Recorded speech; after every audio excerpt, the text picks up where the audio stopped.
What is up? This is Josh Rubin from East West Healing and Performance. Yesterday we launched our ebook cookbook, the Metabolic Blueprint Cookbook, with a foreword in it from Ray Peat, with a free Ray Peat interview towards the end of the book that comes with the book. If you want to purchase it, it's only $37. It's got over 80 recipes and education on understanding proteins, fats, carbs, calcium, etc., etc. So it's not just a cookbook. It's almost like a small startup guide to our Metabolic Blueprint teleseminar. So if you're interested in buying the cookbook, check the link below in the description. As well, if you're interested in the Metabolic Blueprint course, 8-week teleseminar class, 9 lessons, 4 bonus lessons, packed with information, over 400 pages of PDFs, check out the link below in the description page. New class starts September 6th. Enough of the marketing pitch here. What I want to do today is talk about optimizing respiration, part 3. Now, as I mentioned, I usually don't do this. I usually don't give recommendations because we're all different. And that's my thing. When people say, well, how do I do this or how do I do that? What does it mean if this is going on? Who are we talking about? I look at everyone as an individual. So it's hard for me to say, do this, do that. But I'm going to break the rules a little. I feel a little bit crazy today. And talk about, because I've talked about how to optimize respiration. And we did optimize respiration 1 and 2. Talked about the different things that cause an oxygen deficit at the cell level. Most people go, what the F are you talking about? Talk slower. Don't use big words. Well, the bottom line is, this is who I am. This is who I am. So unfortunately, I don't use them to sound cool. I don't talk fast to sound cool. This is who I am. So what I'm really trying to do is please myself, and I do it every day when I do this. I want to share this information with you. If you get it, great. If you don't, it just means maybe you need to learn something, or just take the little bit pieces out of it that make sense, because there's a lot of information in there. Rewatch them. And if you don't want to because of my voice, so be it. It's okay. It doesn't hurt my feelings. Or just skip to this video because we can talk about how do you increase carbon dioxide at the cell level to actually regulate and optimize cellular respiration. Well, all this information on these clips are actually from the Metabolic Blueprint program. So if you're interested in that, check it out. So the first is, and I got my notes here. I got 18 things. Not sure if I'll get to them all. But of course, how do you optimize carbon dioxide production in the body at the cell level? Because as I mentioned, your body uses oxygen. It uses glucose, magnesium, copper, T3, etc. Sugar, glucose, to upregulate specific enzymes, pyruvate dehydrogenase, cytochrome oxidase, to actually upregulate water, carbon dioxide, and ATP production. Bottom line is, the body uses things to produce energy. One of them is carbon dioxide. How do we increase that? How do we regulate that? Well, of course, watch the first 2 videos so you understand what I'm talking about. Second of all, support thyroid function with optimal macronutrients. Eating digestible proteins, carbs, and fats. If you don't know what I'm talking about, watch all my other videos. I don't have the time to go into that. Like, eliminate foods with unsaturated fats. Eliminate foods with cellulose. We can't break it down, and they don't help our digestion. As well as eating the right ratios and percents of macronutrients for you. Not everyone needs this many grams of macronutrients in every meal at the end of the day. Everyone's different. And it's going to change per week, per day, depending if you're working out or not working out. It could change per season, per your menstrual cycle, per your stress, if you're in school or out of school, per the weather, the seasons, etc. That's why we always have our clients log, so we can look at the grams and ratios per meal and actually see if it's working and not working based on body temperature and pulse. So eating the right types of macronutrients and ratios for your body, which of course includes carbohydrates or sugar, non-inflammatory proteins, and saturated fats. According to Ray Peat, sucrose will reduce, now sucrose is a disaccharide, it's fructose and glucose, it actually will reduce cortisol, adrenaline, and free fatty acids. And we talked about those are some of the very things that actually inhibit cellular respiration and carbon dioxide. Consuming foods that contain copper, such as shellfish and liver. Copper displaces iron, but also feeds the cytochrome oxidase enzyme. And I talked about this in, I think, number 1 or 2, whatever. You can watch both of them. Copper feeds this enzyme, upregulates carbon dioxide production. It downregulates iron storage in a sense, or displaces it, and iron causes a respiratory defect at the cell level and affects how much carbon dioxide you produce. So eat more shellfish, eat more liver. Liver, only 3 to 6 ounces per week per person because it does have iron in it, so you want to limit it. But it's full of good minerals, of course, from a clean source. It's actually better to get liver fresh than in a store, meaning fresh from whatever it comes from, because when it's in the store, you will have oxidation, and you can actually have increased production of free radicals from that. But it's not going to kill you if you're only eating it one time a week. Consume foods that contain vitamin B12. This is important. Most people that end up with anemias, pernicious anemia, B12 anemia, etc., it's because they're not eating the right proteins, digestible proteins, they're hypometabolic, or they're not eating proteins. That's why we really promote people using power proteins like shellfish, gelatin, broth, dairy, eggs, especially broth, because it can't degrade and actually stimulates hydrochloric acid production. B12 inhibits carbon monoxide, and I talked about how carbon monoxide stimulated from estrogen causes a respiratory defect. So B12 inhibits carbon monoxide and is an antidote to nitric oxide and prevents formation of heme oxygenase.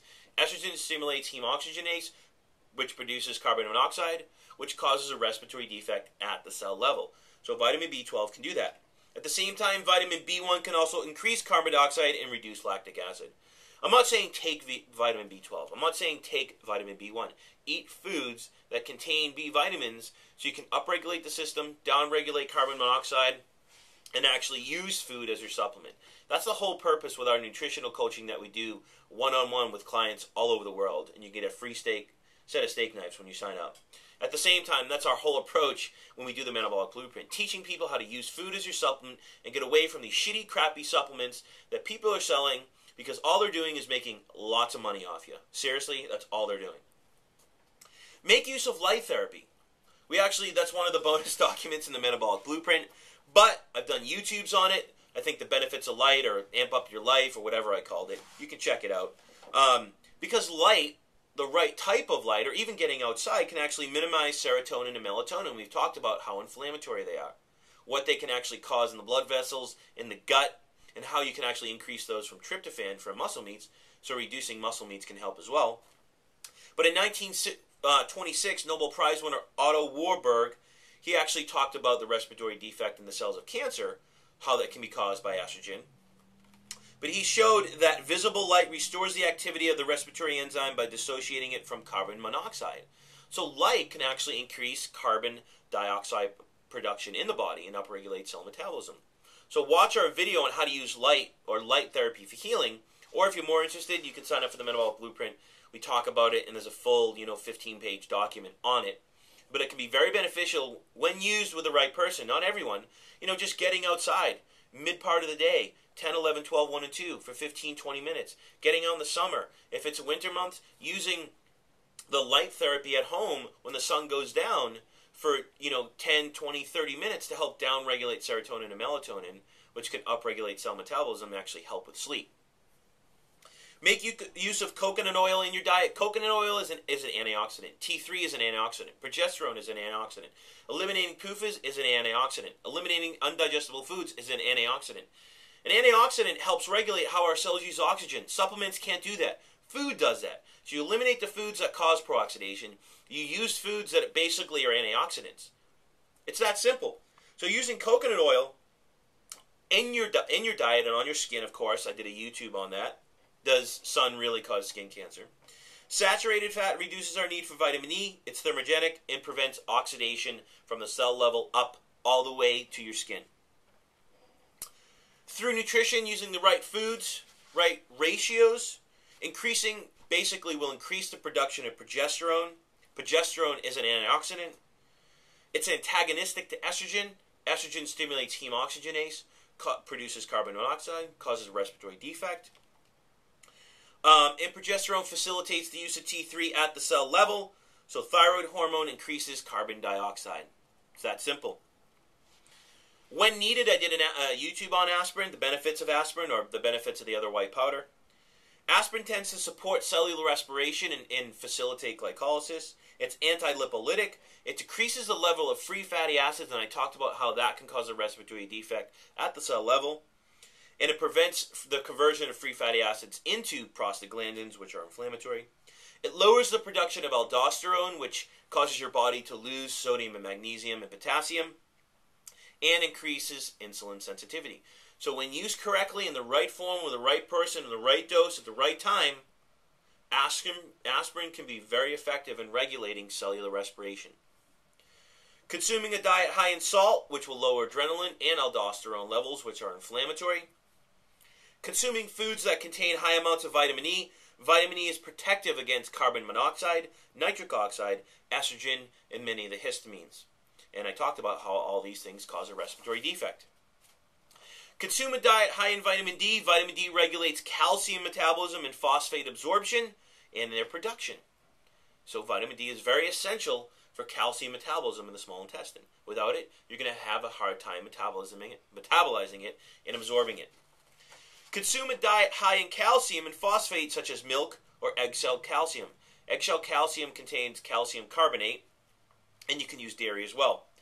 According to Ray Peat, increased calcium will inhibit parathyroid hormone, or PTH, production, and increases tissue content of carbon dioxide. PTH actually inhibits cellular respiration, or carbon dioxide production, and activates glycolysis, lowering energy production.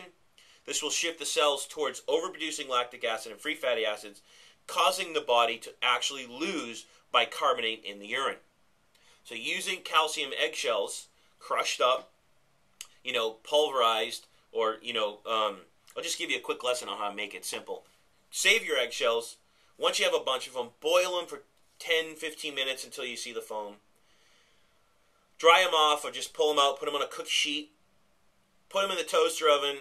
I usually do 350. Watch them for 5, 10, 15 minutes so they don't burn. I just do that so they dry and they get hard. Take them out, put them in a coffee grinder, grind them to a powder. You can use 1 to 3 quarter teaspoons per day. Each teaspoon has 800 to 1,000 milligrams. Bam. It's that simple. So using calcium will downregulate parathyroid hormone and increase carbon dioxide content in the tissues. Reduce the amount of unsaturated fats in your diet by eliminating most above ground vegetables, nuts, seeds, oils, vegetable oils, etc. Fatty fish. PUFAs inhibit glucose oxidation, which is how your cells use glucose so they can't produce carbon dioxide. And reduces the stability of specific fats in the cells. So the cells, the part of the cell that's supposed to be more saturated becomes more unsaturated, because unsaturated fats can permeate their way into the cells, and the unsaturated fats inhibit that copper-dependent cytochrome oxidase enzyme. So all in all, they basically just cause an oxygen deficit at the cell level, because it doesn't allow our cells to actually use glucose. Reduce iron absorption. I talked about it in this video, or the last video. If you want to learn more about it, watch my videos, The Dangers of Iron, Part 1 and Part 2. Minimize the release of serotonin, estrogen, and endotoxin production through optimal nutrition and eliminating patches and supplements that contain estrogen, like the pill or estrogen patches. Eating a raw carrot 1 to 2 times a day, or bamboo shoots, can actually help prevent the reabsorption of estrogen and endotoxin in the small intestine, as well as nutrition. You can't just do the carrot. But at the same time, it's the consistency of using it. It's the consistency of getting the right macronutrients, the right foods, the right ratios for your body that's actually going to help eliminate its reabsorption. Make use of the Buteyko method, bag breathing. You can use carbonated water, baking soda in your water. You can put it in your baths. If you want to learn more about the Buteyko method, you can check out their many websites. You can make use of niacinamide when needed, because niacinamide, I usually use niacinamide with people when they work out. Niacinamide inhibits lipolysis and reduces free fatty acids, which cause a respiratory defect. But if you're doing the right workout and you're getting the right amount of sugars and proteins, you can actually downregulate the production of free fatty acids, so you might not need niacinamide. But it can be used because it inhibits free fatty acids and lactic acid production, which actually cause that respiratory defect. If you go to our website, go to the articles, go to the Ray Peat interviews. There's a nice video on there if you want to learn more about carbon dioxide. It's called The Biology of Carbon Dioxide by Ray Peat. And at the same thing, I'll end this with a quote from Ray. In general, things which are associated with energy-producing respiration, such as thyroid hormone, carbon dioxide, and coconut oil, also have roles as antioxidants, just like I said. So hopefully you've enjoyed this 3-part YouTube clip, Optimizing Respiration 1, 2, 3. 3 is some of the solutions. I'm out of here.